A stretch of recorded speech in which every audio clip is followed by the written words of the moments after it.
Hola a todos, bienvenidos a esta tercera entrega de su videoblog El Escéptico Aséptico. En esta ocasión hablaremos acerca de fanatismo e idolatría en la cultura de masas. El fanatismo y la idolatría son dos palabras con las que estamos familiarizados, sobre todo por su uso en el lenguaje religioso.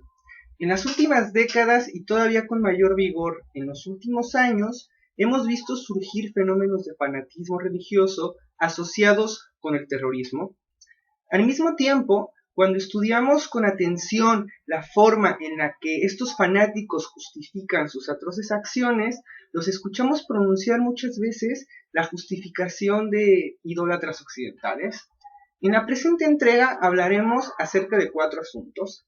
En primer lugar, hablaremos acerca de qué es el fanatismo y qué es la idolatría. En segundo lugar, hablaremos acerca de lo que es la cultura de masas.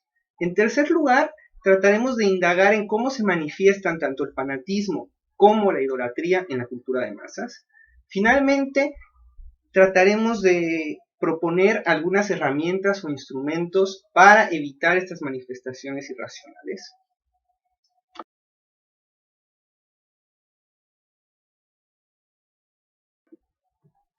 Tanto el fanatismo como la idolatría son dos prácticas sociales muy comunes. Se puede decir que comparten la misma fuente, es decir, la superstición. Por eso, aunque son muy parecidas, es necesario distinguirlas. Voltaire decía que el fanatismo es una locura religiosa, oscura y cruel, una enfermedad del espíritu que se extiende como viruela en la sociedad. Por eso mismo, él creía que el fanatismo es a la superstición lo que el delirio a la fiebre o lo que la rabia a la cólera. En realidad, la palabra fanaticus proviene del latín y puede traducirse como entusiasmo o exaltación, pero también proviene de fanum, que significa lugar consagrado o templo. El fanatismo puede ser caracterizado como el entusiasmo ciego con el que las personas defienden un sistema de creencias, un mito, una ideología, al punto de llegar a considerar que su punto de vista es absoluto. La idolatría es también una práctica que parece muy religiosa. Sin embargo, su principal característica consiste en la adoración de personajes considerados como únicos. Etimológicamente hablando, su significado deriva del griego ídola, que se traduce como simulacro, y de latría, que significa adoración. Francis Bacon, el filósofo británico que inició una tradición de reivindicación del conocimiento científico en prácticamente toda Europa, fue un crítico contundente de la idolatría, llegando a considerarla como el máximo obstáculo al conocimiento, ya que se compone de nociones falsas y de prejuicios. Este filósofo realizó una tipología de 4 especies de idolatría. La primera de ellas lo llamó ídolos de la tribu. Este tipo de prejuicios son comunes a todo el género humano, y en el momento de su formulación, más o menos en el 1620, esta idea podría ser similar a la de providencia, es decir, aquello que se supone que gobierna con suave mano toda la naturaleza. En segundo lugar están los ídolos de la caverna. Estos ídolos proceden de la educación y de los hábitos de cada persona. En este caso específico, los prejuicios que adquirimos mediante una educación religiosa, como considerar infieles a todos los que no comparten nuestro mismo sistema de creencias, podrían ser considerados un ídolo falso. Los ídolos de la plaza pública nacen, en tercer lugar, del uso del lenguaje. Algunos ídolos de esta naturaleza, que no han podido ser demostrados ni mediante la lógica ni mediante la experiencia, son, por ejemplo, el alma, los espíritus, los ángeles, los chakras, las energías. Finalmente, en cuarto lugar, están los ídolos del teatro, es decir, los que nacen de falsas filosofías. Ejemplos de estas falsas filosofías son el alquimismo, la astrología, la homeopatía, el diseño inteligente, etc.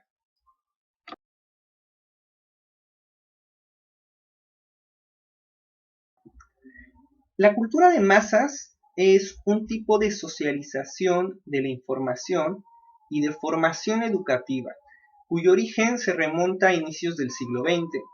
Su principal característica es la aplicación de procedimientos industriales para crear necesidades, ideas, sueños, y para brindar explicaciones a los individuos. Los filósofos de la Escuela de Frankfurt estudiaron con especial interés la industria de los medios de comunicación y creyeron que estos medios llevaban a cabo el engaño a gran escala de las masas, es decir, de los consumidores. En su interpretación, los consumidores de las sociedades industriales y también de las sociedades postindustriales son meros datos estadísticos. La gran herramienta de la cultura de masas en realidad es el marketing. ¿Cuál es el objetivo principal del marketing? Es promover la creación de estereotipos socioculturales a los que los individuos puedan rendir culto mediante la imitación y mediante la fidelidad. En otras palabras, la cultura de masas se ha empeñado en instaurar una ciega obediencia, es decir, demandar cómo debe ser el comportamiento social de los individuos, y en ese comportamiento social las grandes industrias publicitarias se encargan de ofrecer tanto las preguntas como las respuestas más importantes sobre los valores humanos fundamentales de los consumidores. Horkheimer y Adorno llegaron a la conclusión de que las masas que son engañadas mediante estos instrumentos de marketing normalmente viven bajo el manto de un sutil engaño y en algunos casos se sienten afortunados de contar tanto con las preguntas como con las respuestas que han sido preconstruidas en forma de cliché. En otras palabras, las masas tienen lo que desean y se aferran obstinadamente a la ideología mediante la cual se les esclaviza. La cultura de masas promueve todo un sistema ideológico en el que cada pieza encaja casi perfectamente. La racionalidad que ofrece su interpretación del mundo y también de la realidad lleva a pensar a los espectadores que poseen todos los secretos acerca de cómo es la realidad. ¿Qué sucede en todo este espectáculo? Bueno, los individuos se enajenan y piensan que tienen explicaciones acerca de cómo funciona el mundo, la naturaleza, sus semejantes y cómo funcionan ellos mismos. En realidad, la imitación de las figuras públicas se convierte en una forma socialmente aprobada de construir la propia personalidad y el propio proyecto de vida.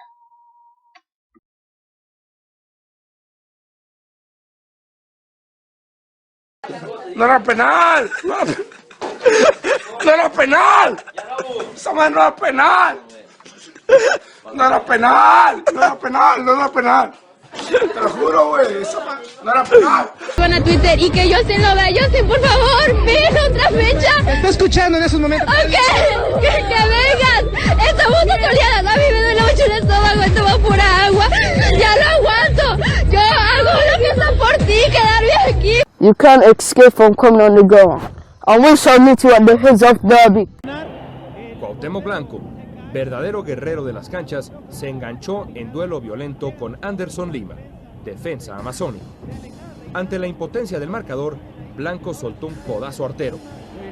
Bronca histórica. Pero tienen que irse los jugadores de San Caetano ya. Y Oviedo sigue tirando golpes. Ríos va a calmar. Y se está saltando gente de la tribuna, lo cual es peligrosísimo, Raúl. Sí, si la policía no hace algo, esto va a ser, pero histórico, señoras y señores. Desde la aparición de los totalitarismos a inicios del siglo XX, el marketing ideológico ha jugado un papel fundamental en la cultura de masas. Personas como Lenin, Stalin, Hitler, Mao Zedong y Mussolini sabían muy bien que los medios de comunicación eran el instrumento más adecuado para transmitir e instaurar su mensaje. Ellos desarrollaron toda una serie de herramientas de propaganda política encaminadas a generar sistemas de creencias irracionales, cuya degeneración más obvia era el fanatismo de masas. Pero también hicieron más que eso, ya que alrededor de ellos construyeron todo un universo simbólico de representación en el que se convertían en ídolos del pueblo. La caída de los totalitarismos no evitó que en las democracias occidentales resurgiera el fanatismo de mano del marketing patriótico. Esto fue promovido sobre todo por eventos deportivos a escala mundial, como el Mundial de Fútbol o las Olimpiadas. A la par de este tipo de manifestaciones de fanatismo, las sociedades occidentales construyeron un sistema de educación de masas mediante los medios de comunicación.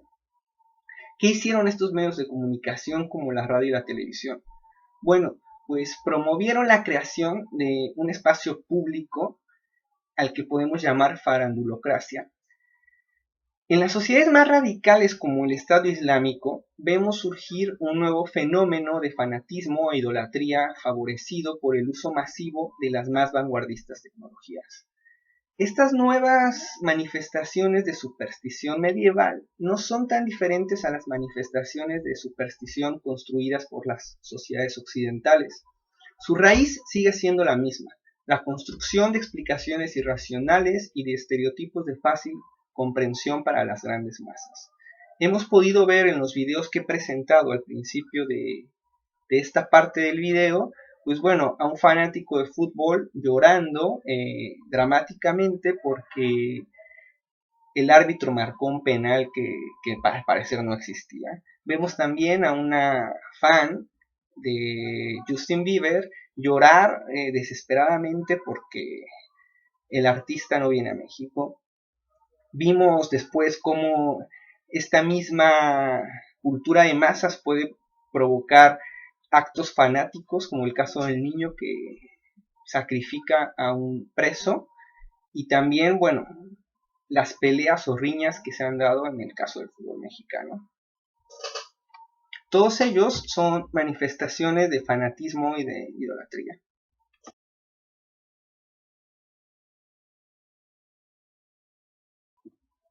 Actualmente vivimos en un mundo muy sofisticado e hipertecnológico, en el que somos víctimas de una constante e incansable sobreestimulación.